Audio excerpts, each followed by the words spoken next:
Let's jump right into this and unpack the greatest cold case of the ancient world. We're looking at a mystery that's literally baffled historians, archaeologists, and explorers for centuries. The story of the Hanging Gardens of Babylon is this wild mix of romance, incredible engineering, and, as we're going to see today, probably one of the biggest cases of mistaken identity in human history. Think about the legendary Seven Wonders of the ancient world for a second. We know exactly where the Great Pyramid of Giza is, right?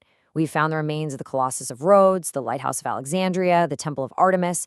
But the Hanging Gardens, they are the only one of the original Seven Wonders without a definitively established location. No ruins, no foundations, nothing.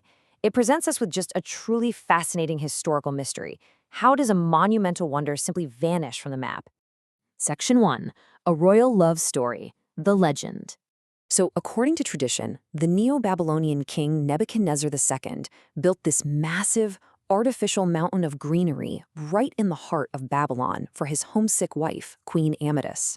You see, she missed the lush, rolling green hills and deep valleys of her homeland, so the king built this towering terrace just to cure her homesickness. Classical writers beautifully illustrate this epic scale. A Babylonian priest named Berosus, writing way back around 290 BC, described it as a pensile paradise, crafted to be an exact resemblance of a mountainous country. And later classical writers, like Philo of Byzantium, they heavily praise these massive, deep soil terraces. They were engineered to be thick enough to actually support the root systems of massive, full-grown trees suspended way up in the air. I mean, just picture it. A wildly vibrant, lush green oasis bursting with exotic flora. Imagine these bright, vivid, flashy colors, sharply contrasting against the flat, dusty, sun-baked Mesopotamian landscape. Classical texts describe an absolute botanical wonderland, literally dripping with date palms, quince, plump figs, bright red pomegranates, and imported exotic woods like ebony and olive trees. There were cascading vines of grapes and almond branches shading the royal couple. It really sounds like paradise on earth, doesn't it? Section 2. The Babylonian Twist. No evidence found. Okay, so here's the realization that brings our beautiful love story to a screeching halt. Despite being a world wonder, there is zero, and I mean absolutely zero, contemporary Babylonian evidence to support its existence. Not a single brick, not a single tablet. When we compare those romanticized Greek claims to the hard archaeological facts, we're staring at a massive contradiction. Nebuchadnezzar left behind incredibly detailed inscriptions of his city, his palaces, his building projects, yet he never once mentions a hanging garden. Even the famously detailed Greek historian Herodotus, who actually visited and wrote extensively about Babylon, completely missed them. He doesn't mention them at all. So you really have to ask yourself, how does a massive architectural marvel, supposedly watered by the mighty Euphrates River and made of millions of mud bricks, just vanish without a single trace? I mean, we've uncovered the foundations of Babylon's walls and its grand palaces, but of the gardens, the earth has yielded absolutely nothing. Section 3. 3 compelling theories. Solving the mystery. To try and explain this glaring absence in the archaeological record, historians have basically narrowed it down to 3 main theories. Let's walk through them. Theory 1, they were purely mythical, just a romanticized Greek ideal of what a luxurious Eastern garden should look like. Theory 2, they really did exist in Babylon, but were completely wiped out and eroded away by the 1st century AD, maybe washed away by the changing course of the Euphrates River. And while those first 2 are definitely plausible, it's the 3rd option that leads us to a stunning historical detective story. What if we've just been looking in the completely wrong place? Section 4. The Nineveh Connection. A stunning reveal. Get ready for this. Through some meticulous translation of ancient cuneiform texts, Oxford scholar Stephanie Dawley proposed that the gardens likely weren't built by Nebuchadnezzar in Babylon at all.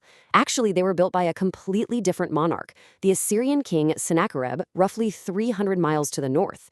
Sennacherib ruled the mighty Assyrian Empire from his capital city of Nineveh, right on the Tigris River, reigning from roughly 704 to 681 BC. And unlike our Babylonian king who left zero record of gardens, Sennacherib was immensely proud of his landscaping. He heavily, and I mean heavily, documented his incredible palace gardens and the totally unprecedented water engineering feats required to keep them alive. So, the absolute crucial point here is understanding how this mix-up even happened in the first place. The word Babylon actually translates to Gate of the Gods, and it turns out this wasn't just a specific city name. It was sometimes used as a generic title for a grand imperial capital. Sennacherib formally renamed Nineveh's city gates after various gods, which effectively signaled that his city was a Babylon. Centuries later, Greek historians translating these ancient accounts basically just confused the generic title with the specific city down south. Mind-blowing, right? To truly wrap your head around the scale of what Sennacherib achieved in Nineveh, just look at this number. 2 million. That's the number of dressed white limestone blocks he used to construct the Jurwan aqueduct. This wasn't just some backyard garden, it was a massive terraforming mega-project that spanned deep valleys just to bring water to his capital. And that aqueduct fed into over 80 kilometers of intricate canals. He literally carved through mountains to carry fresh mountain water directly into his capital city of Nineveh. This kind of massive infrastructure, it's entirely absent in the archaeology of Babylon, but it is physically sitting right there in the ruins of Assyria. But then the question is, how did he get the water up into the hanging terraces? Well, he actually bragged in his inscriptions about deploying new casting techniques to create massive bronze water-raising screws. These devices were used to draw huge amounts of water way up into his towering mountainous terraces. And this perfectly, flawlessly, matches the mechanical descriptions of the irrigation provided by later classical writers like Strabo and Philo. Plus, he did this centuries before Archimedes supposedly invented the water screw. Talk about a real game changer. And this right here brilliantly illustrates the final proof. We actually have the king's own written records.